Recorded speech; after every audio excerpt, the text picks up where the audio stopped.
জীবনটা এটা হচ্ছে লালসাময় একটা জীবন, লোভ, মরিচিকা, মায়াজাল।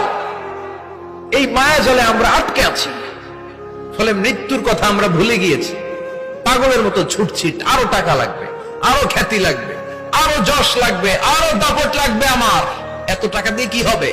এত সম্পদ দিয়ে কি হবে? এত ব্যস্ততা দিয়ে কি হবে তোমার? স্টপ, থামুন, অনেক হয়েছে। আন্না, থামুন, take a rest, take a breath and think about death. Think that you have to go back to your Lord. একটু বসেন না, একটু ভাবেন যে আমাকে চলে যেতে হবে, চলে যেতে হবে। এই কোলাহল, এই ব্যস্ততা, এগুলো থাকবে, থাকবো না আমি। সাইয়েদনা ওমর ফারুক বলেছেন, মুতু ক্বাবলা আন তামুতু, মরার আগে একবার মরো। হাসিবু ক্বাবলা আন তুহাসাবু আলাইকুম, তোমার হিসাব নেওয়ার আগে তুমি একবার নিজের হিসাবটা করো না। কাগজ বের করে একটু লিখো না কি কি ভালো কাজ করছিলা, যেগুলো দিয়ে নাজাতের ওসিলা হতে পারে। 1 2 3, আর কি কি আকাম কুকাম করছো দেখো না, লিখে দেখো তোমার অবস্থাটা কি। মরার আগে একবার মরো।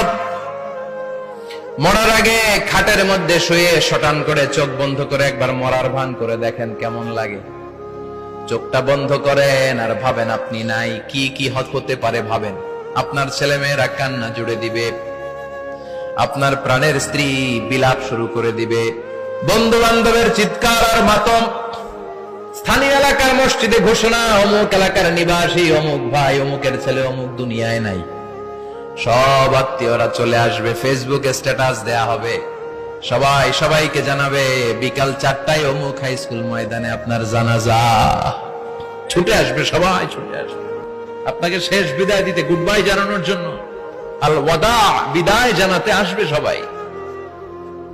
4 তাকবীর দিয়ে আপনার জানাজা হবে, অশ্রুসিক্ত জানাজায় আপনার বিদায় হবে। কাঠের খাটিয়ার মধ্যে করে কাঁধে তুলে আপনার কবরে নেওয়া হবে। আগে থেকে খুঁড়ে রাখা কবরটার মধ্যে আপনারে বিছিয়ে দেয়া হবে। বাঁশের কচি দিয়ে তার উপরে মাটির চাপা দিয়ে সব চলে যাবে। ভাবেন না একবার চোখ বন্ধ করে, this is the circle of life, this is the nature of life. এটা সবার হবে, আমার হবে, আপনার হবে।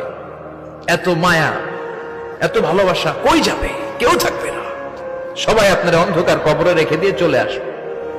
উপরে বাঁশের কঞ্চি, তার উপরে মাটির চাপা, অন্ধকার আর অন্ধকার। এই অন্ধকার যেন শেষ হতে চায় না।